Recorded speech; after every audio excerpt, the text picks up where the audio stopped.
네, 이렇게 해서 공부하십시다. 창세기 9장 18절 말씀입니다. 이제 9장 18절로 11장까지가 하나님께서 이제 노아에게 하신 언약을 그 성취해 가시는 그 장면입니다. 생육하고 번성하라고 한 대로 노아 후손들이 온 땅에 퍼지고 이제 앞으로 아브라함이 출현할 때까지 그 계보들을 이제 쭉 11장까지 이제 밝혀나가는 장면, 이 언약의 성취. 자, 지금 이렇게 줄기를 잡으시면은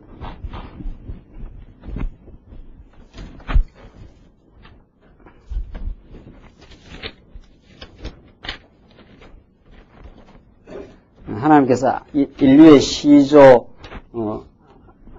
언약을 하시고 아담과 언약을 수립합니다. 아담과 언약을 수립하고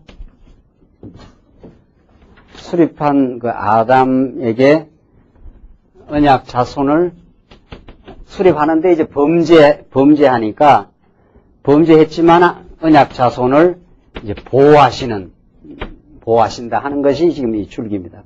그 첫 번째 어떻게 보호하시느냐? 그 보호 가운데 아담 심판과 보호,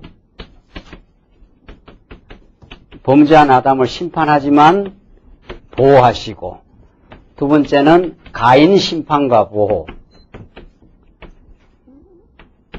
가인이 아벨을 쳐 죽이는데, 그러나 하나님께서 아벨 대신 셋을 주어서 계속 언약 자손들을 이제 보호하십니다. 이 보호하시는 근거가 아담과 언약을 수립해 놨기 때문에 생육하고 번성하게 된다 했기 때문에 언약 자손들이 범죄하고 실수하고 하나님을 떠나가도 심판은 하지만, 때리시긴 하지만은 언약 자손은 끝끝내 보호하시죠.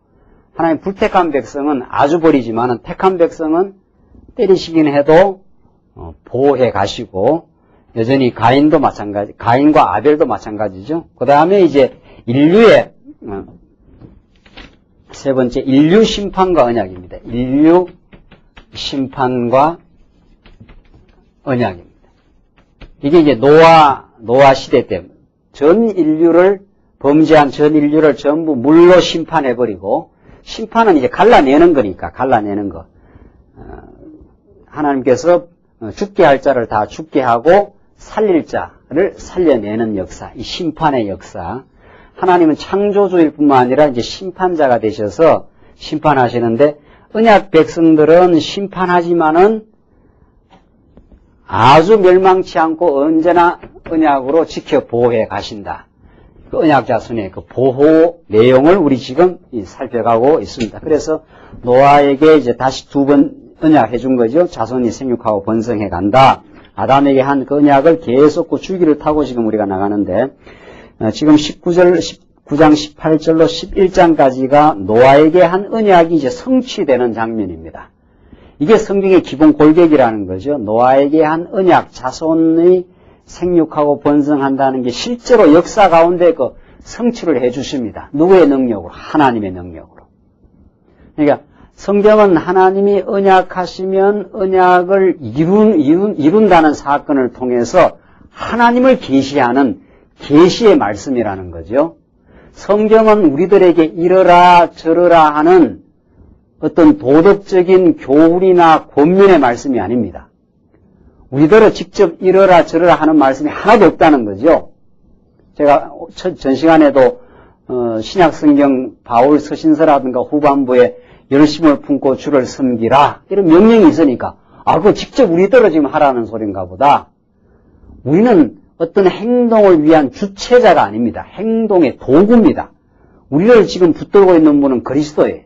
그리스도께서 진리의 말씀을 자꾸 여러분과 저에게 자꾸 지금 말씀을 깨닫게 하는 것은 하나님의 은혜를 깨달아서 우리가 열심히 주를 섬길 수 있는 마음을 하나님께서 형성시키고 공급해서 섬길 수 있도록 역사하십니다. 그러니까 그렇게 우리의 행동까지도 인도해 가시는 그리스도의 능력을 보여주는 게 이 진리의 말씀이에요.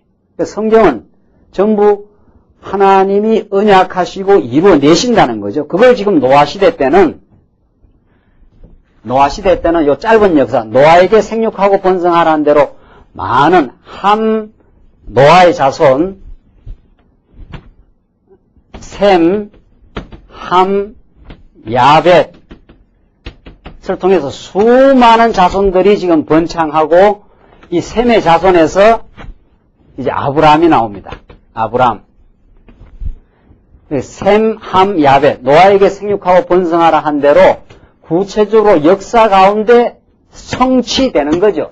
셈, 함, 야벳의 수많은 자손들의 그 계보가 이게 11장이 이제 쭉 나옵니다.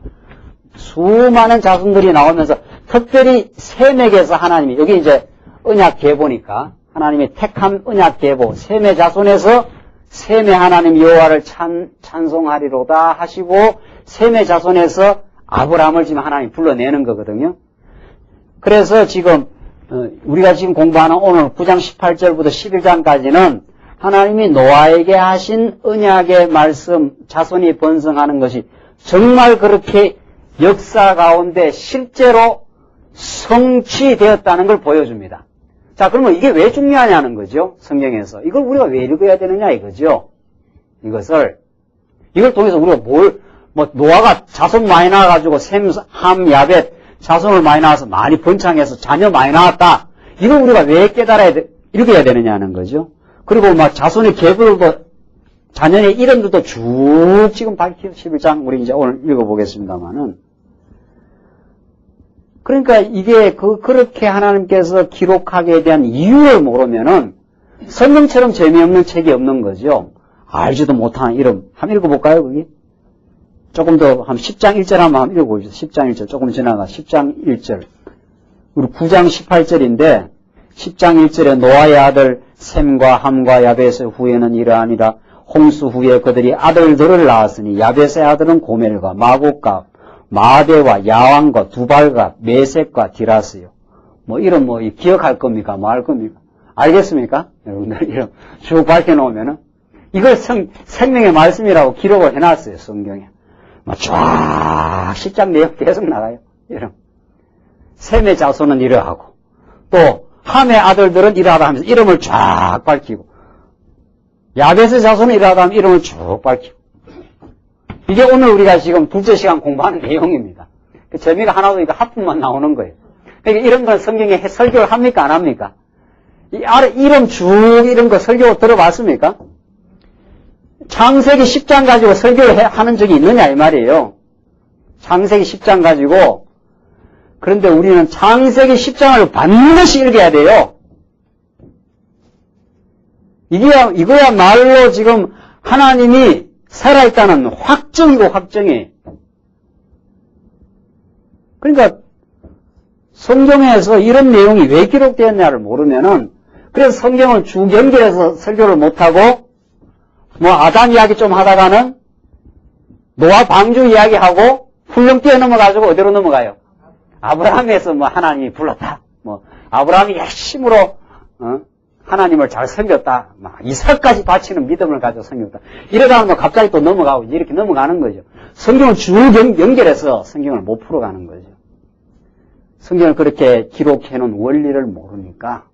그러나 우리는 지금 하나님이 노아에게 한 언약을 그대로 지금 이루시는 전능자 하나님이다. 한번 언약하면 언약을 역사 가운데 실제로 이루시는 주권자 하나님이라. 신실하신 분이라 하는 것을 지금 이 성경을 통해서 보여줘요. 그런 하나님을 깨달아야 우리가 염려하고 걱정을 안 합니다. 하나님이 작정하신 뜻대로 노아에게 한번 자손을 번성케 한다 했으니까 그걸 그대로 셈, 함, 야벳을 통해서 무수한 자손이 번성되도록 그렇게 이끌어 가시는 능력 많으신 분이시다 하는 걸 보여줘요.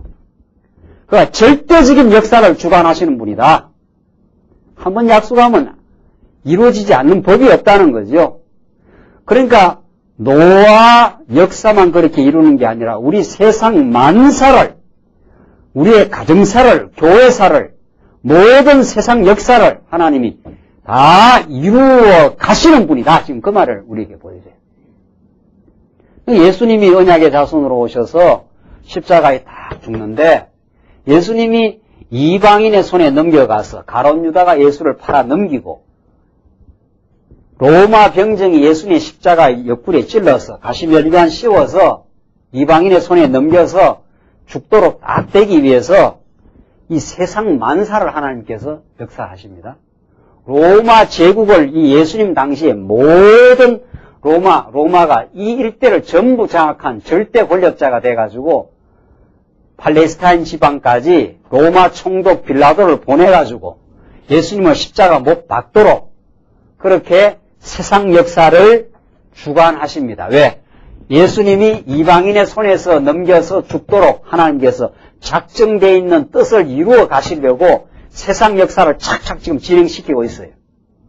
더 나아가서 21세기에 오늘의 역사, 오늘 이 시대에 말씀운동을 일으키시고 하나님이 한국 땅에서 복음을 일으켜서 땅끝까지 복음을 전파하려는 것이 영원한 작정 가운데 예정되어 있기 때문에 그렇게 역사가 지금 진행되고 있어요.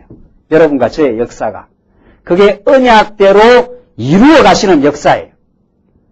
그 성경에서 이 언약 성취를 빼놓으면은 하나님을 증거할 길이 없는 거예요. 그러니까 성경에서 전부 인간이 이랬다더라, 인간이 열심히 해야 된다, 인간이 이렇게 해야 된다, 저렇게 해야 한다. 이렇게 해야 된다는 거, 인간이 그렇게 해야 된다는 거 아니에요? 성경 그 말이 아니고 하나님이 인간을 들어서 어둠 가운데 가두기도 하시고 하나님이 들어서 이제 빛 가운데 여러분과 저에게는 이제 여러분과 저는 이제 빛 가운데로 인도해낸 언약 자손이니까 빛 가운데서 진리를 깨달아서 열심을 품고 섬길 수 있도록 진리의 말씀을 역사해서 하나님이 이루어 가셔요. 그래서 하나님이 해가신다는 하나님의 능력의 영광이 진리의 말씀 통해서 드러나고 우리 교회를 통해서 드러나고 지금 세상 만사를 통해서 하나님이 이루어 가시는 여호와의 영광이 드러나죠. 그리고 해 뜨는 데서부터 해 지는 데까지 여호와의 영광을 찬송하리로다. 그 시편 막 온통 그 찬송이다. 그런 찬송 아닙니까? 그래서 오늘 이 노아 사건의 언약 성취 사건도 하나님을 보여주는 사건이라는 거죠. 18절을 보십시오. 방주에서 나온 노아의 아들들은 셈과 함과 야벳이며 함은 가나안의 아비라. 노아의 이 세 아들로 쫓아 백성이 온 땅에 어떻게 해요? 퍼지니라 했지 않아요? 그러니까 우리는 이걸 어떻게 읽어요? 온 땅에 퍼지게 하시는 뭐예요? 여호와 하나님이시라. 그렇게 읽는 거죠. 그러니까 온 땅에 퍼지니라. 자손들이 온 땅에 이렇게 퍼지니라. 이 역사적인 사건 아닙니까?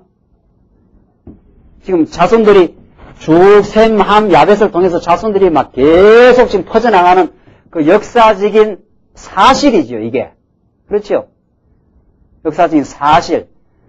드러난 현상 사실 아닙니까? 이 사실 속에 우리는 하나님의 능력이 잠재되어 있는 거죠. 그 담겨져 있는 거지요. 하나님의 언약한 것이 이렇게 퍼지니라 하는 역사를, 사건을 통해서 지금 보여주고 있는 거죠. 그렇게 우리는 성경을 읽어요. 왜냐하면 그 앞에서 노아 자손에게 복을 주어 가라사대 생육하고 번성하게 된다. 이렇게 언약했으니까 그 언약된 대로 이렇게 퍼지니라. 이렇게 우리는 퍼지니라 하는 역사적 사건을 통해서 하나님 언약이 이루어지니라. 우리는 그렇게 읽는 거죠. 이 본문의 말씀을.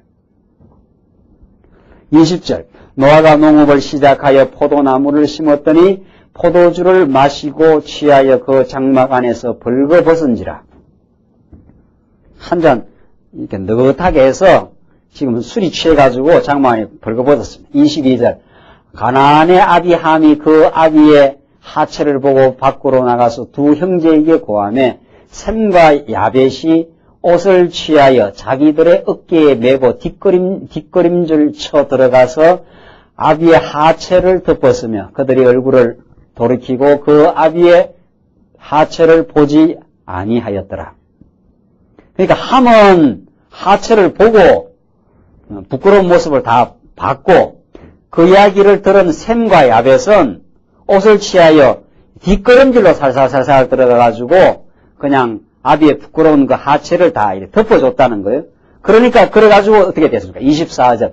노아가 술이 깨어 그 작은 아들이 자기에게 행한 일을 알고 이에 가로되 가나안은 저주를 받아 그 형제의 종들의 종이 되기를 원하노라. 자, 이제 세 아들에게 이제 복과 저주를 이제 노아가 이제 베푸는 장면인데, 가나안, 그러니까 가나안은 함의 그 아들입니다. 함의 아들. 그 함이 그 아비의 그 하체를 또 술을 먹고 이렇게 또 술을 먹고 지금 벌거벗은 잘못은 누가 한 거예요? 따지고 보면 노아가 술 먹고 이제 술이 취해가지고 또 술 먹고 벗기는 왜 벗어요? 주사가 심했던가 봐요. 그래가지고 술을 먹고 있는데 함이 그것을 보고 셈과 야벳은 그걸 뒷걸음질로 들어가고 안 봤습니다. 그러니까 이제 노아가 이제 그 행한 일을 알고 그 아들 함이 행한 일을 알고 가나안에게 저주를 임하게 합니다. 자, 이런 사건 보면 참 우리가 이해하기 어렵죠. 그 아버지 그 좀 그 부끄러운 모습을 봤다고 해서 그걸 그냥 저주를 해버리고, 그 다음 보십시오. 또 가로되 셈의 하나님 여호와를 찬송하리로다. 가나안은 셈의 종이 되고 하나님이 야벳을 창대케 하사 셈의 장막에 거하게 하시고 가나안은 그의 종이 되기를 원하노라 하였더라. 이렇게 해서 셈에게는 하나님이 축복을 합니다. 이 셈의 자손에서 누가 나옵니까? 아브라함이 나오거든요. 그러니까 얼핏 보면은 함이 잘못해서 저주를 받고 셈에게는 하나님께서 셈과 야벳은 뒷걸음질 쳐 들어가서 아비의 부끄러운 부분을 덮어줬다는 거 아니에요? 그러니까 얼핏 봐서는 셈과 야벳은 잘해서 복을 받고 함은 잘못했기 때문에 저주를 받았다. 이렇게 보기가 참 쉬워요. 그렇죠? 또 그렇게 보면 너무도 하나님이 이상한 하나님이에요. 네, 이상한. 그거 조금 자식놈이고 좀 우리야 자식 실수해도 저거 얼마나 또 용서도 많이 하고 하는데 그 자식 그 잘못 실수했다고 완전히 막 저주를 받아가지고 그 형제의 종들의 종이 되기를 원하노라. 그래서 이 함의 자손 가나안 자손들이 나중에 이 아브라함과 늘 대적하는 가나안 칠족속이 됩니다. 이들이 이 함의 자손, 이게 가나안 칠족속이에요. 이게. 그래서 아브라함이 이제 들어가서 후손들이 계속 전쟁을 벌이게 되는 이 가나안 칠족속들이 되는 거거든요. 그래서 성경 참 얼핏 보면은 인간이 행한 거에 따라서 복이 오고 저주가 오는 것처럼 그렇게 되어 있는데 그게 아니고 이미 하나님이 셈의 후손 아브라함에게 복 주시기로 작정되어 있습니다. 작정을 이루려고 이 과정을 그냥 그 과정을 섭리하신 것 뿐입니다.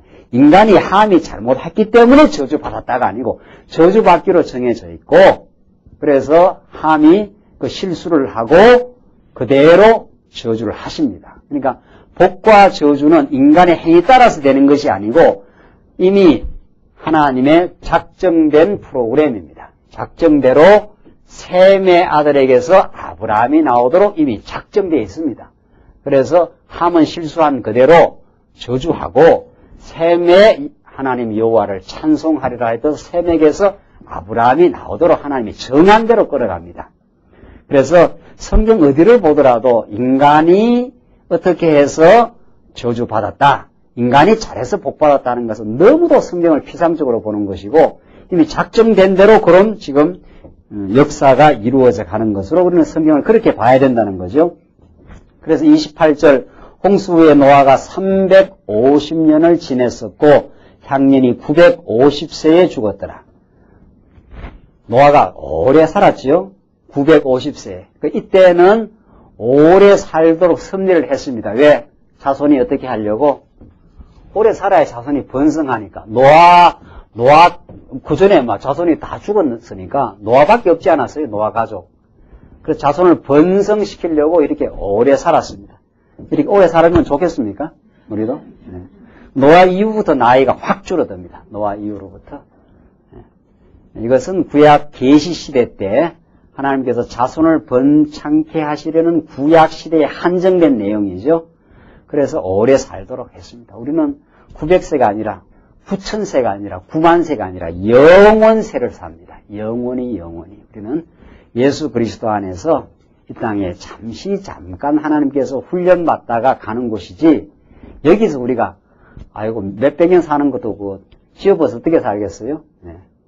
우리 적당하게 살다가 예수 믿고 영원히 우린 천국 가는 것이고 이때는 자손을 번성케 하시려는 하나님의 작정된 뜻을 이루려고 노아를 이렇게 오래 살게 해서 지금 노아 자손을 번성케 하십니다. 10장 내용 전체가 언약대로 번창한 노아 아들들의 그 계보 내용이 나옵니다. 한번 읽어보십시다. 노아의 아들 셈과 함과 야벳의 후예는 이러하니라. 홍수 후에 그들이 아들들을 낳았으니 야벳의 아들은 고멜과 마곡과 마대와 야왕과 두발과 메섹과 디라스요. 고멜의 아들은 아스그나스와 리밧과 도갈마요. 야완의 아들은 엘리사와 달시스와 깃딤과 도다님이라. 이들로부터 여러 나라 백성으로 나뉘어서 각기 방언과 종족과 나라대로 바닷가의 땅에 머물렀더라. 이게 야벳의 아들입니다. 야벳의 아들들이 쭉 지금 번성해서 바닷가 땅으로 퍼져나가는 모습입니다. 그 다음 6절 함의 아들은 구스와 미스라임과 붓과 가나안이요.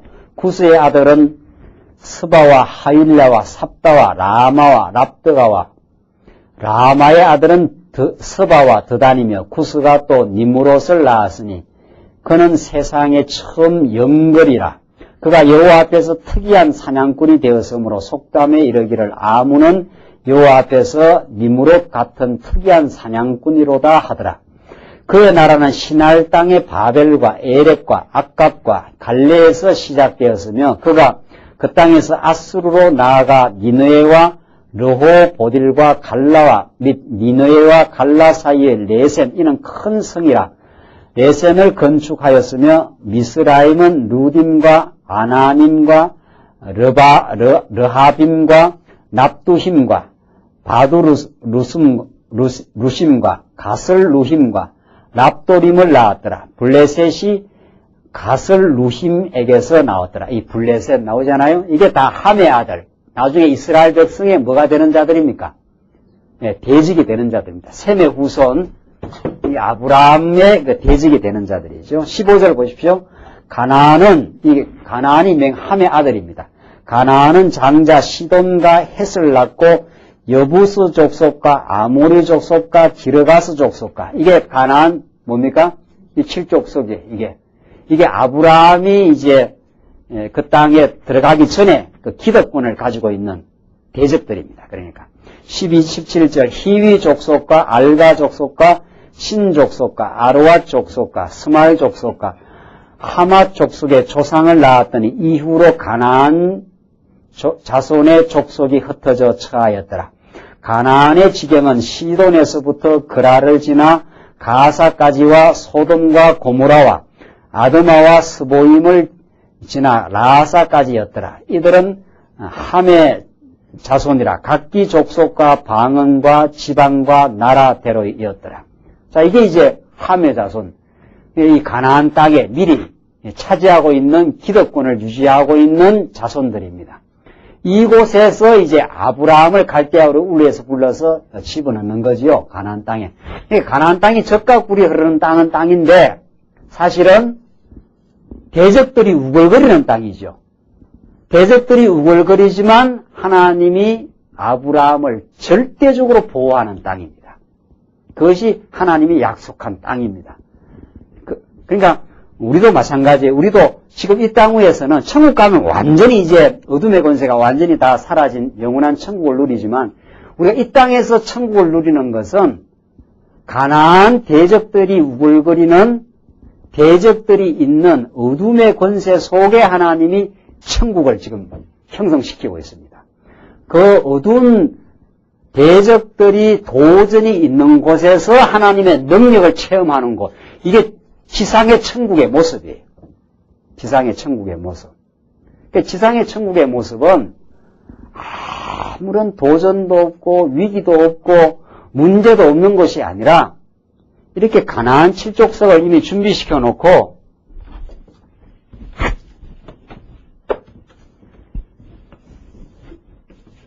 이 지금 가나안 땅 블레셋 가나안 7족속들을 지금 다 준비시켜 놓지 않습니까? 그리고 셈의 자손 갈대아 우르에서 하란으로 불러냈다가 다시 이 가나안 땅으로 지금 언약 자손들을 불러내는 거거든요. 그래서 이곳을 이제 차지하게 합니다. 그러니까 이곳을 차지하기 이전에 노아의 자손 함의 아들 가나안의 수많은 아들들이 이곳을 이미 점령하고 있습니다.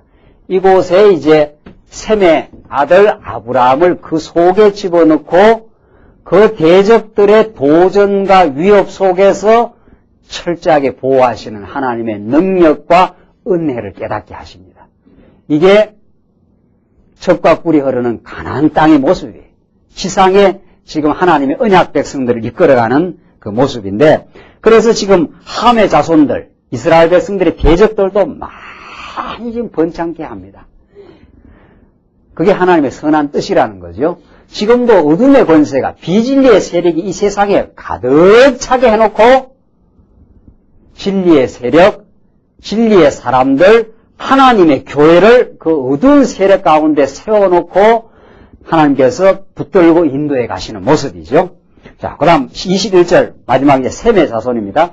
21절 셈은 에벨 온 자손의 조상이요 야벳의 형이라. 그에게도 자손이 출생하였으니 셈의 아들은 엘람과 아스루와 아르박삭과 룻과 아람이요 아람의 아들은 우스와 훌과 게델과 맞으며 아르박삭은 셀라를 낳고 셀라는 에벨을 낳았으며 에벨은 두 아들을 낳고 하나의 이름은 벨렉이라 하였으니 그때의 세상이 나뉘었음이요 벨렉의 아우의 이름은 욕단이며 욕단은 알모닷과 셀렙과 하살 마웻과 예라와 하도람과 우살과 다글라와 오발과 아비마엘과 스바와 오빌과 하윌라와 요밥을 낳았으니 이는 다 욕단의 아들이며 그들의 거하는 곳은 메사에서부터 스발로 가는 길의 동편산이었더라.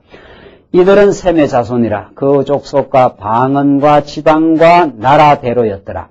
이들은 노아 자손의 족속들이여 그 세계와 나라대로라. 홍수 후에 이들에게서 땅의 열국 백성이 나뉘었더라. 이렇게 해서 노아에게 하나님이 언약하신 자손이 생육하고 번성한다. 하나님께 약속한 약속대로 셈의 자손, 함의 자손, 야벳의 자손들이 엄청나게 번성한 거죠.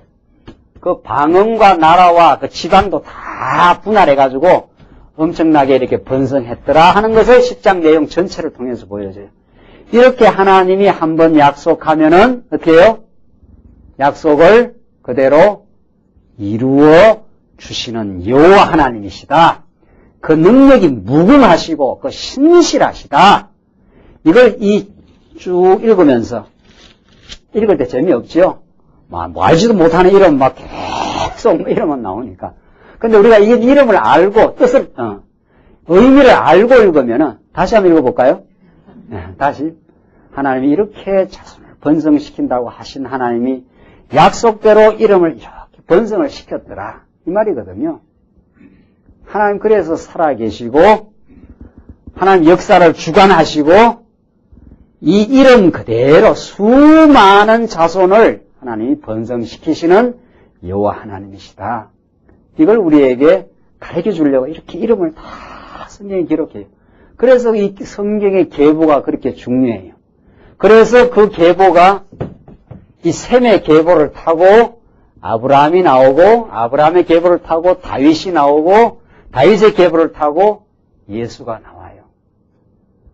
이 계보를 모르고 어떻게 성경을 읽겠어요, 우리가?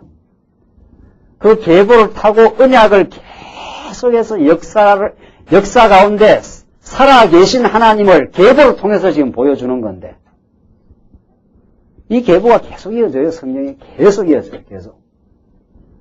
그만큼 우리가 언약대로 하나님이 역사를 이루어 간다는 것을 이 계보를 통해서 우리가 확인할 수 있다는 거죠. 11장 보십시다. 11장 1절로 9절 보시면은 여호와께서 이제 단합하여 성과 대를 쌓는 인류를 다 흩어버리는 장면입니다. 이 바벨탑 사건이죠. 이 유명한 11장은 보십시다. 11장 온 땅의 구원이 하나이요 언어가 하나이었더라. 자, 이때만 해도 언어가 다 하나로 좀 통일되어 있었죠. 그러니까 이에 그들이 동방으로 옮겨다가 신할 평지를 만나 거기 거하고 서로 말하되 자, 벽돌을 만들어 견고히 굽자 하고 이에 벽돌로 돌을 대신하며 역청으로 진흙을 대신하고 또 말하되 성과 대를 쌓아 대 꼭대기를 하늘에 닿게 하여 우리 이름을 내고 온 지면의 흩어짐을 면하자 하였더니 이게 타락한 인간이 하는 일입니다. 하나님은 자손을 번성케 해서 온 땅에 어떻게? 온 땅에 자손을 번창케 해서 퍼지게 하는 것이 하나님의 선한 뜻인데, 작정된 뜻인데, 인간은 이걸 배반해요. 그렇게 안 되려고 반대하는 지금 역사를 하지 않아요? 그걸 어떻게? 성과 대를 쌓아가지고 꼭대기를 어디에 닿게 해가지고 하늘 끝까지 닿게 해가지고 하늘에 닿게 해서 어떻게 해요? 우리 뭐를 내요? 우리 이름을 내고 하나님의 역사 섭리는 하나님의 모든 역사 섭리는 누구 이름을 내는 거예요? 여호와의 이름을 내는 거죠. 그러니까 노아 이후에 셈, 함, 야벳을 통해서 온 인류가 지금 퍼져나가는 거 아니에요? 지금 인류가 몇 억으로 퍼졌습니까? 지금 막 곳곳에 인류가 없는 곳이 없지 않아요. 온 지면 땅이에요. 몇십억 아닙니까 지금? 그것이 누구 언약의 성취입니까 지금? 노아 언약의 성취입니다. 자손이 번창해서 땅에 퍼져나가게 되어지는, 그러니까 막 지구 곳곳, 막 방방 곳곳, 산골짜기 어디라도 지금 자손이 안 퍼져나간 곳이 없죠. 그러니까 인류가 그렇게 자손이 번창해 가는 것도 누구의 이름이 드러나는 겁니까? 여호와의 이름이.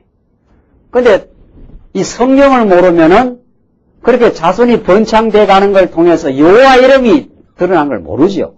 그러나 여러분과 저는 이 성경을 아니까 인류가 이렇게 많이 번창해가고 퍼져나가는 걸 통해서도 여호와의 이름이 드러난다는 걸 우리는 아는 거죠. 그러니까 역사 모든 것은 여호와의 이름을 드러내는 건데 인간은 하는 일이 뭡니까? 인간은 그 정반대로 성과 대를 쌓아서 꼭대기를 하늘에 닿게 해서 누구 이름? 우리 이름을 내고 하잖아요. 우리 이름을 내고. 우리는 우리 자신의 이름의 영광을 내기를 그렇게 좋아해요. 우리 자신의 이름에. 그게 인간이 하나님. 그래서 온 지면의 흩어짐을 면하자 하였더니 하나님은 지금 퍼져나와서 온 지면에 다 흩으려는 건데 자손이 번창시켜가지고 인간은 그걸 그렇게 안 하겠다는 거죠. 그렇게 해서 하늘 끝까지 닿게 해서 자기 이름을 내는 게 인간의 목표입니다. 이게 삶의 목표예요. 이게 타락한 인간이 추구하는 삶의 방향입니다.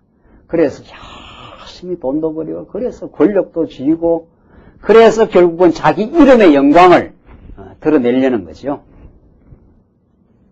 그거 외에 인간이 하는 일이 없습니다. 그거 외에. 여호와의 이름의 영광이 드러나는 게 아니고 인간은 자기 이름의 영광을 높이 드러내요. 자기 이름의 영광을. 그래서 5절 보십시다. 여호와께서 인생들의 쌓는 성과 대를 보시려고 강림하셨더라. 참 재미있는 표현 아니에요?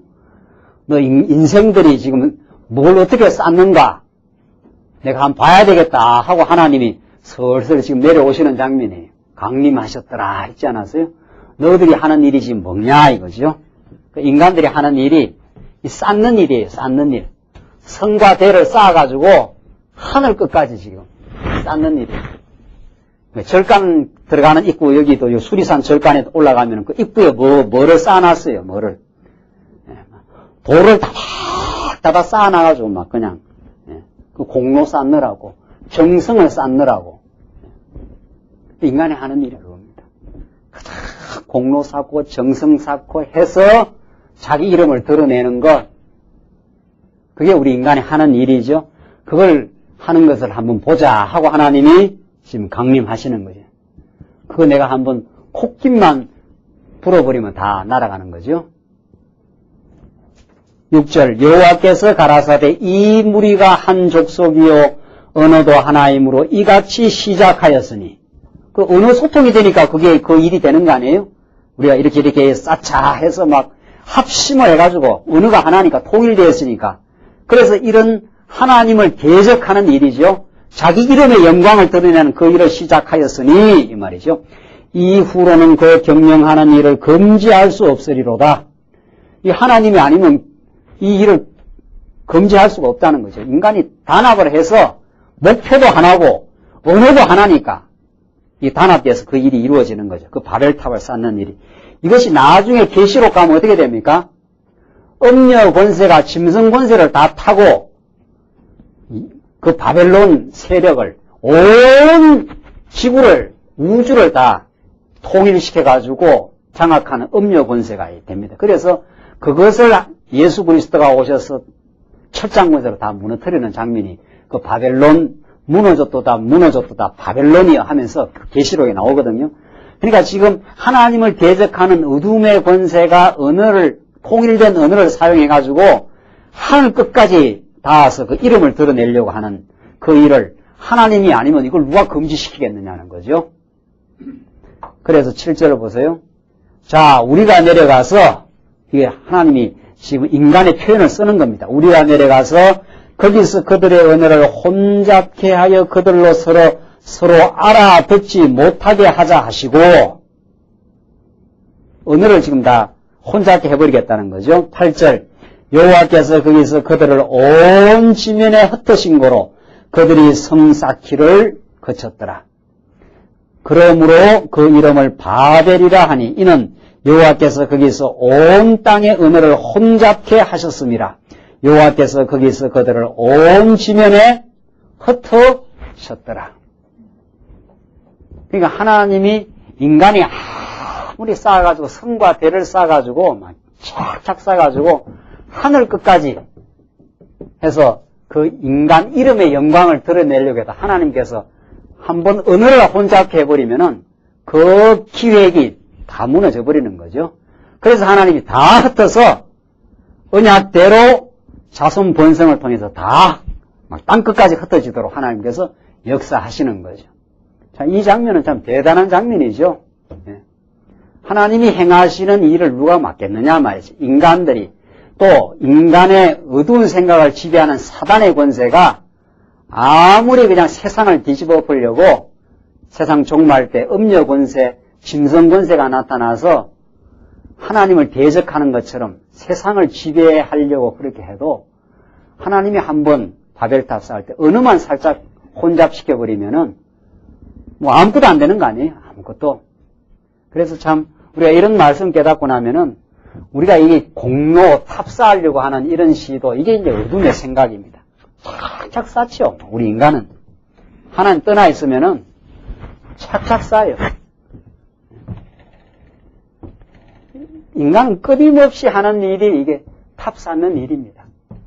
그러니까 뭐 어디 경주에 가봐도 그렇고 어디에 가도 막 9층탑, 10층탑 막 계속 쌓지 않아요?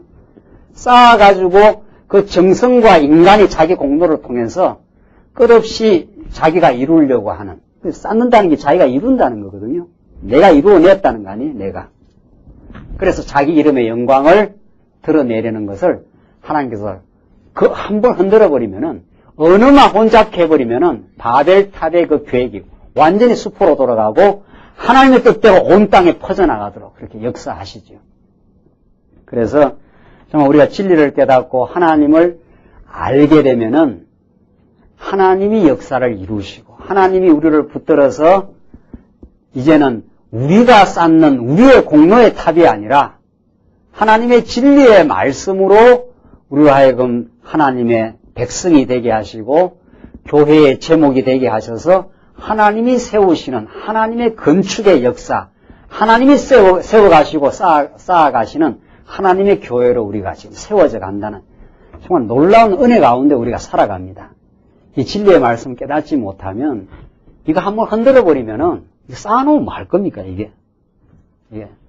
하늘 끝까지 지금 닿게 하자 하고 성과 배를 쌓아서 지금 쌓으려는 거. 이거 하나님이 한번 불어버리면은, 하나님이 한번 흔들어버리면은, 와, 지금 다 무너지는 거거든요. 이런 성 쌓는 작업, 그런 어리석은 생각을 하나님께서 긍휼을 베풀어서 우리를 하여금 진리 안에 두시고 그리스도가 쌓아가는, 그리스도가 세워져 가는 교회 건축의 역사로 우리를 지금 부르시고 우리를 인도해 가십니다. 이게 언약대로 이루시는 하나님의 역사입니다. 그러니까 참 이런 말씀, 이 바벨탑 사건은 우리들에게 너무도 지금 우리 인간의 허탄한 생각을 잘 보여주고 하나님이 우리를 얼마나 사랑하셔서 우리를 붙들어서 우리가 하는 모든 일들을 합력해서 이제는 진리를 깨닫게 하시고 이번에 우리 사경회 때 공부한 주제가 그거 아닙니까? 하나님의 교회를 세워가시는데 그 교회를 뭘로 세워가느냐. 이 세상 역사가 이 건축의 역사라는 거죠. 이 건물만 이게 세우는 게 아닙니다. 인간은 정신적으로도 뭘 세웁니다. 그래서 철학자들이 자기 일가를 세워가지고 다 자기를 따르게 하지 않아요? 그래, 무슨 학파, 소크라테스, 플라톤, 공자, 맹자, 그 학파가 형성되면 그 일가를 형성해요. 그러니까. 그 일가를 형성하는 것은 이거 벽돌만 짓는 집이 아닙니다. 인간의 자기 철학으로, 자기 사상으로 하나의 집을 형성해서 자기를 추종하는 사람을 만들면 그게 일가가 되고, 그게 또 확대가 되면은 그게 학파가 되고, 그게 세상 사람들을 지배하는 철학이 되고 사상이 되고 그러지 않아요? 칼 마르크스라는 사람이 공산주의 사상을 하나 만들어 놓으니까 인류 반 이상 사람들이 그 사람의 사상을 다 따랐지 않았어요? 그 70년 동안 공산주의 사상이 온 우주를 그냥 휩쓸었지 않았어요? 지금은 포스트 모더니즘이라는 이 사상이 온 지금 인간의 생각을 지금 휩쓸고 있습니다. 그만큼 무서운 겁니다, 그게.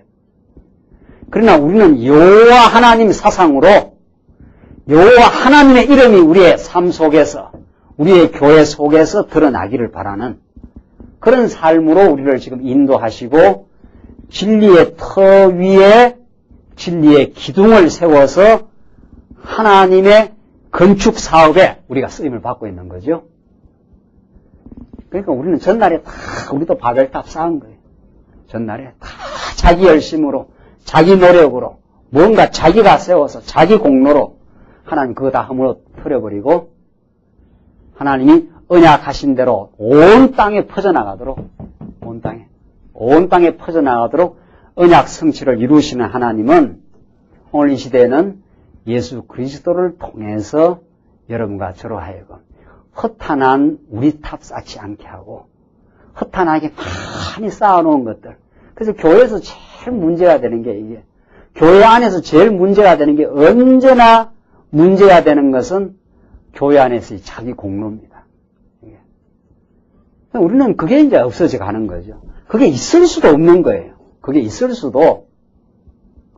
교회는 신령한 성령께서 지어가는 집이기 때문에 어떻게 내가 했다는 말을 우리가 할 수가 없는 거죠.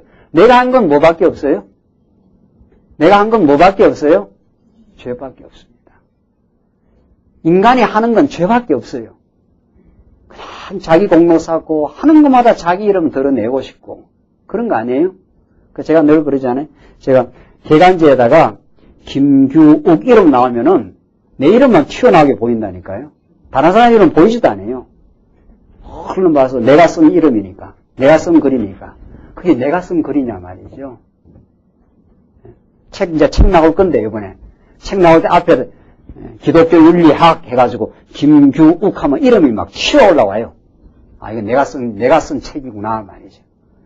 내가 쓴 책이 아니죠. 제가 쓴 책이 아니지 않습니까? 책에 나와도. 제가 언제 성경시에 나와서 하나님을 알았어요? 제가 이 말씀 접하기 전에는 하나님 이름도 모르고 여호와 이름도 몰랐어요, 제가.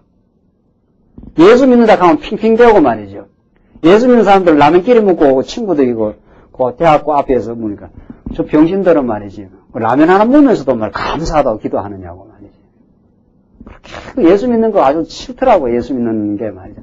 그것도 성경책도 빨간 성경책 말이죠. 요새는 빨간 성경책이 없어서 검가으로 바뀌어서 좀 낫네요. 옛날 책에다 왜 빨간색을 칠해가지고 말이죠. 그렇게 거부 반응이 생겨요. 그러니까 예수 몰란 사람 아니.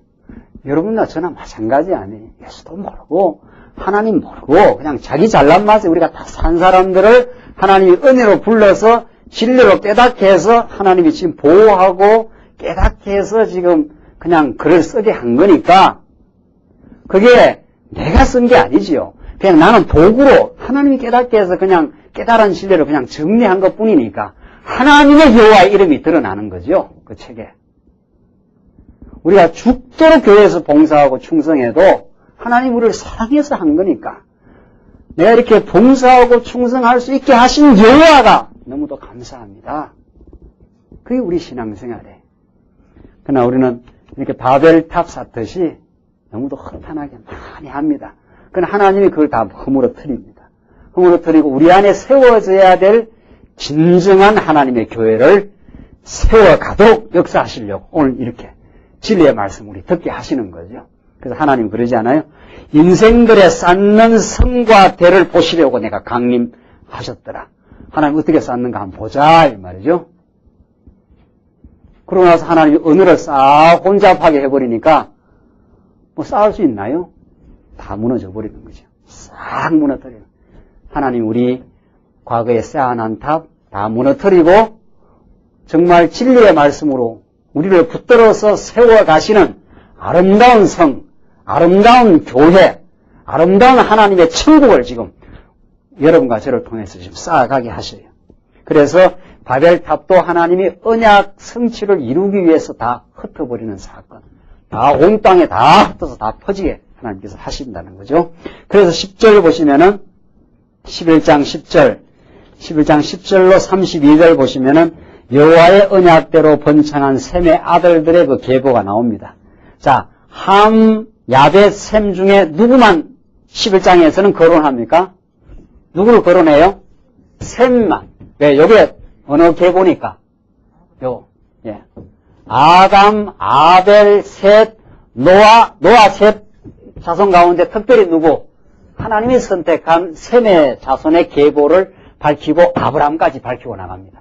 하나님이 요 지금 자손들을 붙들고 하나님이 뜻을 지금 이루어 가신다는 거죠. 그래서 셈의 후에는 이러하니라. 셈은 100세 곧 홍수 2년에 아르박삿을 낳았고 아르박삿을 낳은 후에 500년을 지내며 자녀를 낳았으며 아르박삿은 35세에 셀라를 낳았고 셀라를 낳은 후에 403년을 지내며 자녀를 낳았으며 셀라는 30세에 에벨을 낳았고 에벨을 낳은 후에 403년을 지내며 자녀를 낳았으며 에벨은 34세에 벨렛을 낳았고 쭉 나오죠? 쭉 나오다가 25절 한번 지나가 봅시다. 24절 나홀은 29세에 데라를 낳았고 데라를 낳은 후에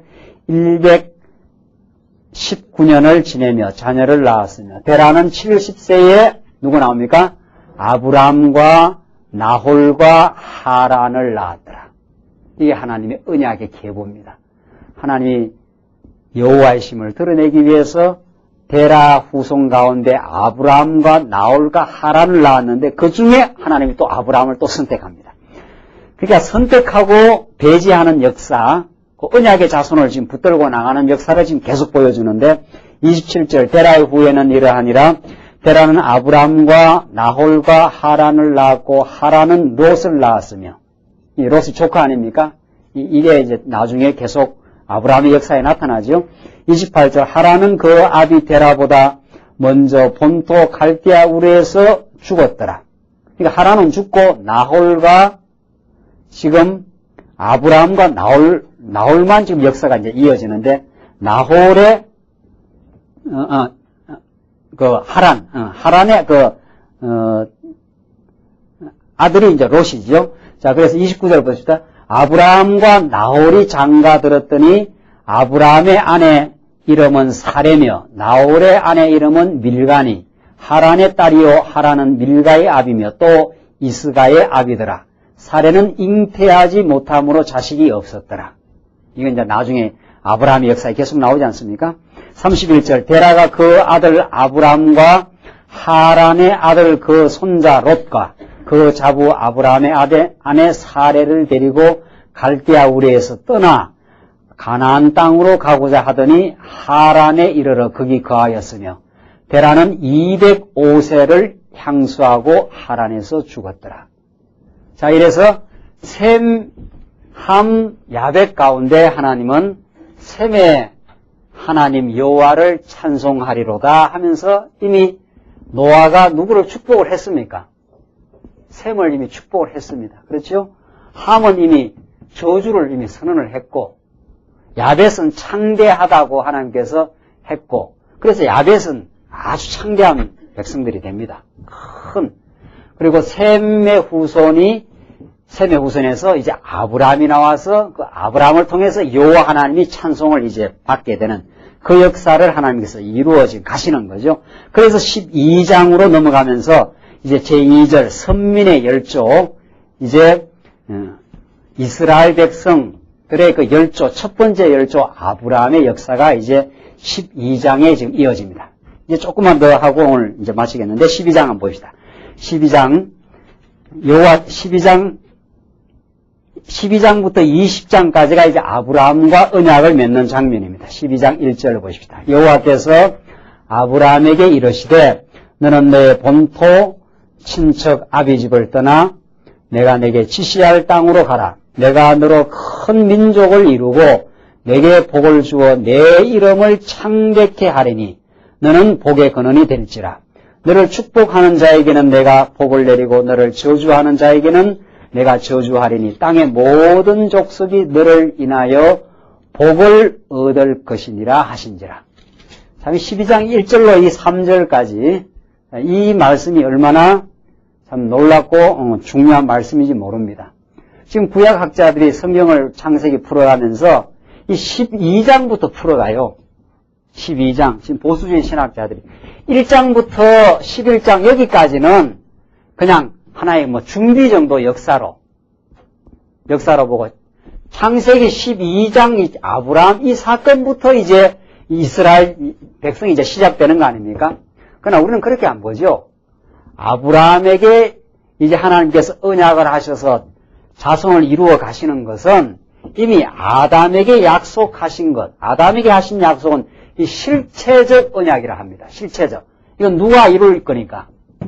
장차 예수 그리스도를 통해서 이루실 것을 아브라함에게는 그림자적으로 한번 보여주는 겁니다. 이게 실제 근본 언약은 어디 언약입니까? 이 아담 언약이죠. 아담은 오실자의 표상이니까 아담에게 하신 이 세 가지 약속은 장차 예수 그리스도를 통해서 이루실 것인데 그걸 한번 그림자적으로 보여주는 게 아브라함 언약입니다. 실제로 아브라함이 없어도 그냥 아담에게 하신 약속이 예수를 통해서 이루어지면 돼요. 사실은 신령하고 참으로 실체적인 것. 복은 이 땅의 것이 아니거든요. 우리 예수 믿는 사람 진짜 복은 하늘에 속한 신령한 복입니다. 영생을 누리는 복, 신령한 기쁨과 그 행복, 이게 우리가 받을 진짜 복인데 그것을 구약에는 아브라함을 통해서 그림자적으로 보내죠. 가나안 땅에서 젖과 꿀이 흐르는 땅을 차지하고 거기서 자손이 번창하고 다윗이 왕이 돼가지고 이방 대적들을 전부 멸해가지고 평강을 주고 그런 것을 하나의 그림자적으로 지금 아브라함을 통해서 보여줍니다. 그러니까 우리는 아브라함에게 하나님께서 내가 복의 근원이 된다. 본토 친척 아비집을 떠나서 내가 지시할 땅으로 가라.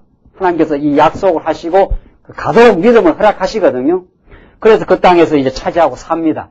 이것은 하나님이 아담에게 하신 약속을 예수 그리스도를 통해서 이루어 주실 것인데 그것을 한번 그림자적으로 보여주시는 약속이다. 그러니까 아브라함에게 약속이 이루어지는 걸 통해서 보면은 이게 전부 진짜로 누가 이루겠구나, 예수 그리스도가 이루시겠구나 하는 것을 우리는 볼 수 있는 거죠. 그래서 12장 1절에 다시 한번 보시면 여호와께서 아브라함에게 이르시되 너는 너의 본토 친척 아비집을 떠나 내가 내게 지시할 땅으로 가라. 아브라함이 뭐 언제 하나님께로 내가 가겠습니다 혹은 가게 해주십시오 그런 말 하나도 없지요. 하나님이 셈의 자손 아브라함에게 어떻게 해요? 나십니다. 이게 계시예요. 이게 하나님의 은혜의 사건이에요. 아브라함은 뭐 하던 사람입니까? 아브라함은 갈대아우리에서 우상 섬기고 사는 사람이에요. 우상 섬기고. 그러니까 여러분과 저가 언약 백성이 된 것은 우리가 언제 하나님 어떻게 해달라, 우리가 복 달라 이렇게 해서 복이 온 게 아닙니다. 하나님이 아브라함에게 찾아와서 일방적으로 찾아와서 내가 지시할 땅으로 가라. 내가 복의 근원이 될 것이라. 이렇게 찾아와서 우리를 붙들어 주신 은혜의 하나님이에요. 우리는 이 은혜의 하나님이 아브라함에게 그 복을 어떻게 성취해 갈 것인가를 우리는 다음 시간부터 공부할 겁니다. 기도하십시다.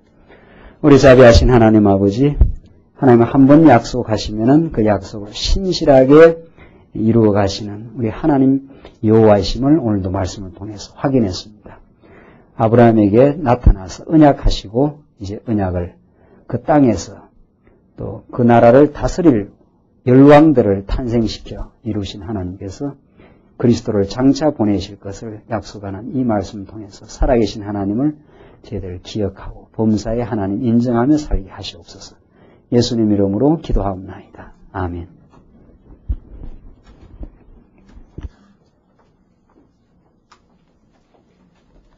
감사합니다. 내일 모레 10일, 11일 강남 노예여전도에서 충주에서 세미나가 있거든요. 가실 분들은 교회에서 9시